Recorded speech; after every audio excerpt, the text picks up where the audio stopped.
Hey everyone, welcome back to the channel. Today, I want to dive into something that's been on my mind lately: the differences between true spiritual leaders and those who are just in it for themselves.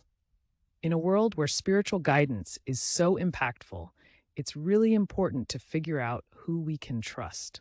So, have you ever questioned the motives of those in spiritual leadership positions? If you have, you're definitely not alone. In this video, I'll unpack a few key points. We'll look at who hirelings are, what makes a true servant of God, and how we can spot genuine leaders in our communities. By the end, you'll hopefully feel more empowered to recognize authenticity in spiritual leadership. Let's jump in. All right, let's start by talking about hirelings. In John 10:11-13, we get an eye-opening description. I am the good shepherd. The good shepherd lays down his life for the sheep. The hired hand is not the shepherd and does not own the sheep. This passage paints a clear picture of someone who's only in it for the paycheck. Now, hirelings tend to focus on self-interest and material gains, often prioritizing their own needs over those they are supposed to shepherd. Think about it. These are the folks who show up when it's convenient and disappear when the going gets tough. They lack genuine care for their followers, often leading to feelings of neglect and even manipulation.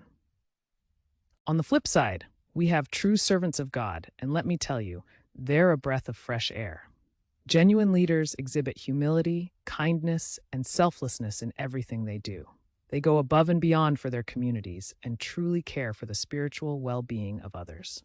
Remember the biblical figures like Paul, or even more recent leaders who pour their hearts and souls into their work? They're prime examples of what it means to lead selflessly. They perform genuine acts of healing and deliverance, and you can just sense their authenticity. The love they spread is palpable. Now, how do we spot true believers? Well, let's reference Mark 16:17-18. And these signs will accompany those who believe. In my name, they will drive out demons. They will speak in new tongues. Pretty powerful, right? These signs reflect the fruits of the Spirit love, joy, peace, and so much more. True believers live out their faith in action. They make a difference through their compassion, joy, and willingness to help those around them. It's not just about what they say, it's about what they do and how they truly impact the lives of others.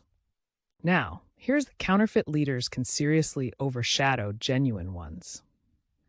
When someone steps into a role for the wrong reasons, it creates confusion in the community. People start questioning who they can trust, and it inevitably leads to division and disillusionment among those trying to grow in their faith. Imagine you're trying to build a relationship with God, but then you're faced with a leader who's all about the spotlight or personal gain.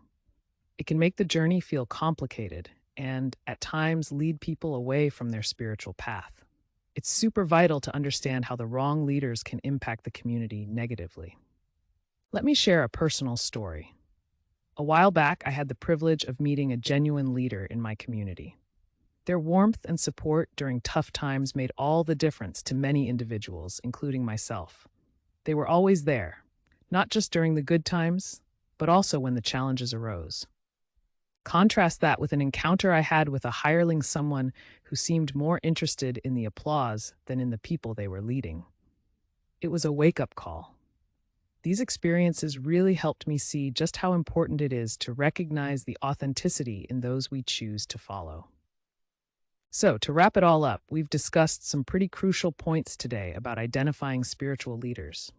We need to be discerning about who we choose to follow. Ask yourself, do these leaders show genuine care and selflessness? I encourage you to seek out genuine spiritual leaders who uplift and inspire your faith journey. Reflect on the leaders you follow and how they impact your growth. If you found today's discussion insightful, don't forget to subscribe to my channel. I'm excited to keep exploring faith and leadership together. Until next time, take care and keep shining.